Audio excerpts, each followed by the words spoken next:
So oft es geht, ist sie im Gebirge unterwegs. Anna Heibel auf Skitour am Spitzingsee.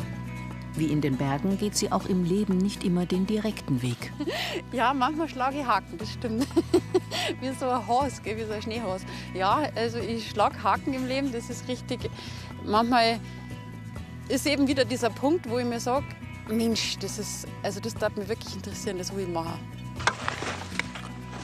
Ja, mir macht aus, dass ich das Leben nach dem Berg eigentlich schon gerichtet habe. Ich habe mein ganzes Leben so ausgerichtet, dass ich an die Berg wohne, mit den Berg lebe und in den Bergen sein kann. Anna ist auch bei der Bergwacht. Als ehrenamtliche Retterin bei der Bereitschaft Hausham hat sie alle 4 Wochen am Sudelfeld Dienst. Gerade ist ein Unfallopfer an der Rettungswache zu versorgen. Ja, ein Kind mit einem verletzten Fuß. Wissen wir noch nicht. Wenn ich einen Röntgenblick hätte, sage ich, man müsste halt nicht mehr arbeiten. Man denkt sich, man will so fahren, dass das für denjenigen so angenehm wie möglich ist. Man versucht ihm die Angst zu nehmen oder sagt sie, wie darf jetzt ich mich fühlen, wenn ich da drin das erste Mal wahrscheinlich liege. In dem Fall war das ja ein kleines Kind. Das ist nicht so schwer, da kann man den Akku ja auch hochheben, dass eben möglichst keine Erschütterungen sind und dass man so ein bisschen Rücksprache hält mit dem Kind, dass das sagt, hey, ich bin da für die. Mit ihrem heutigen Kollegen muss sie nicht viel reden. Es ist ihr Mann Christoph. Wir sind ja oft da auf Fortbildungen in der Bergwacht Bayern und da heißt es immer, man muss viel miteinander kommunizieren, aber ich glaube, jeder kennt es in der Ehe, da geht das auch so. Wenn man natürlich lange in der Bergwacht jetzt schon unterwegs ist, wie wir zwei, aber auch viel zusammenarbeiten, dann ist natürlich auch so, dass man sich auch nicht mehr so viel absprechen muss, weil man sich aufeinander verlassen kann. Die beiden haben sich bei der Bergwacht kennengelernt und 2016 geheiratet, sind aber nicht immer gemeinsam im Einsatz. Also ehrenamtlich, ich bin ja in vielen verschiedenen Diensten, einmal für die Skiwacht im Dienst, das ist dann ein hauptamtliches Anstellungsverhältnis unter der Woche im Skigebiet im Spitzing. Da bin ich beruflich so in der Dienstmannschaft ohne meinen Mann, weil der ist in seiner anderen Arbeit. Und am Wochenende schauen wir, dass wir das zusammenführen.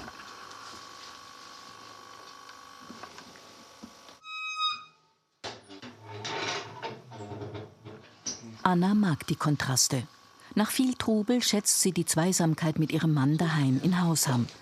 Die beiden zieht es auch im Urlaub in die Natur und auf die Berge. Sie planen gerade eine Reise mit dem Wohnmobil nach Norwegen, um in den Fjorden auf Skitour zu gehen und die Nordlichter zu sehen. Ja, du bist mir der Techniker. Also ich bin schon vielleicht von den Träumen, so Berge oder was ich da machen will. Und ich bin jetzt schon vielleicht eher so in die Alpen verhaftet und hätte mir da jetzt gar nicht traut, so weit zum Denken, weil das für mich halt nicht so irgendwie so auf dem Schirm war. Aber dass du jetzt da plötzlich angefangen hast, boah, Norwegen, Lofoten und Lappland, und ich dachte, boah, cool, da bin ich dabei. Also wenn ich am Berg sehe, dann gehe ich da hier einfach, ja. Und man hat da Ziele immer fest vor Augen. Also ich kann nicht in der Ebene leben, das geht nicht.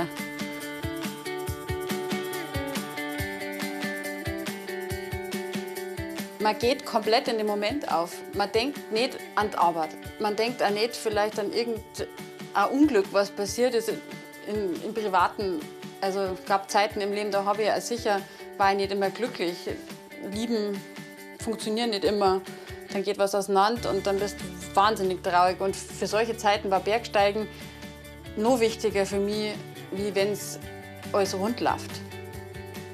Anna wächst mit einer Schwester in einer sehr sportlichen Familie in Grasbrunn bei München auf. Ihr großes Hobby ist damals das Kunstturnen, wo sie viel Erfolg hat. Mit ihrem ersten Berufswunsch klappt es allerdings nicht. Mein erster Traumberuf wäre eigentlich Ärztin gewesen, aber ich war halt immer schon zu viel in Turnhallen oder habe viel Sport gemacht und war auf die Berg unterwegs und war mein Abi einfach zu schlecht. Dann habe ich mir gedacht, okay, Naturwissenschaften ist super und habe dann Forstwirtschaft studiert. Das wäre dann mein Traum gewesen, einfach an der Natur draußen was zu machen. Sie absolviert ihr Studium mit Erfolg und hat danach sogar eine Stelle an einer Universität in Kanada.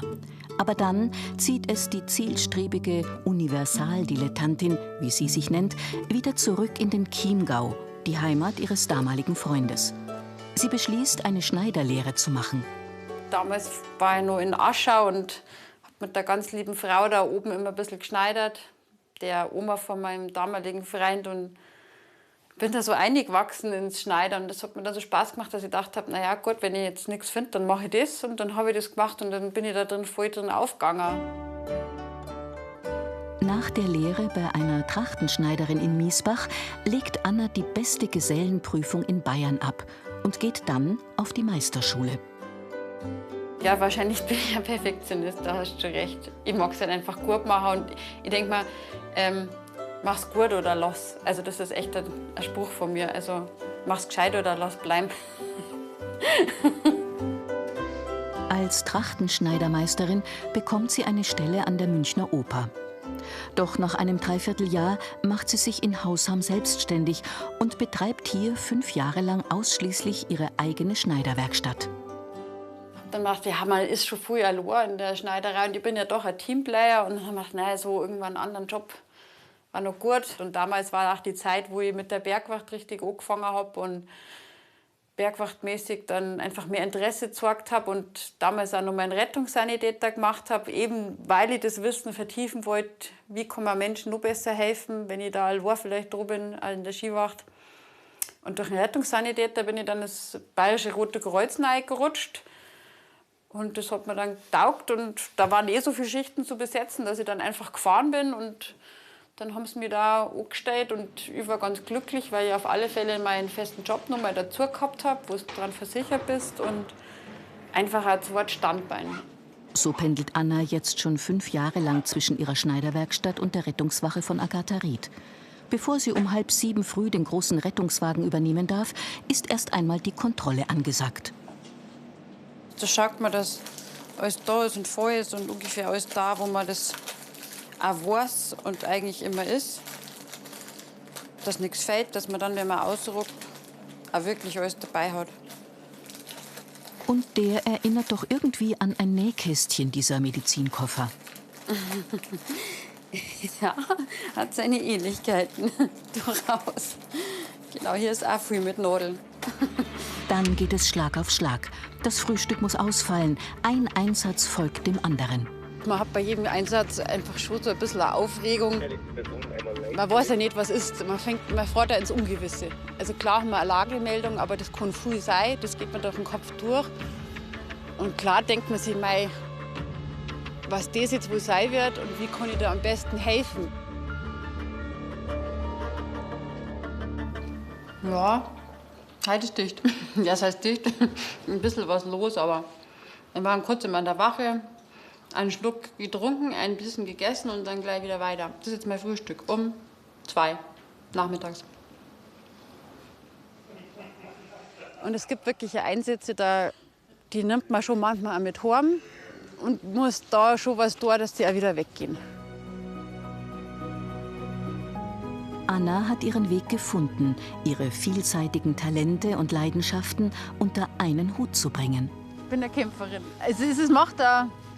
Also im Bergsteigen ist so, da macht das Kämpfen ja viel Spaß, wenn man sich mal wo aufgebickt geht oder ja, aufkraxelt und vielleicht dann über sich herauswachsen muss. Aber im Leben ist, glaube ich, auch so, wenn du kämpfst, musst du über dich herauswachsen. Du kämpfst im Leben vor Probleme gestellt, die halt vorher nicht so herausholbar sind. Und wenn du da durchkämpfst, das macht dich halt stärker und dann geht's weiter.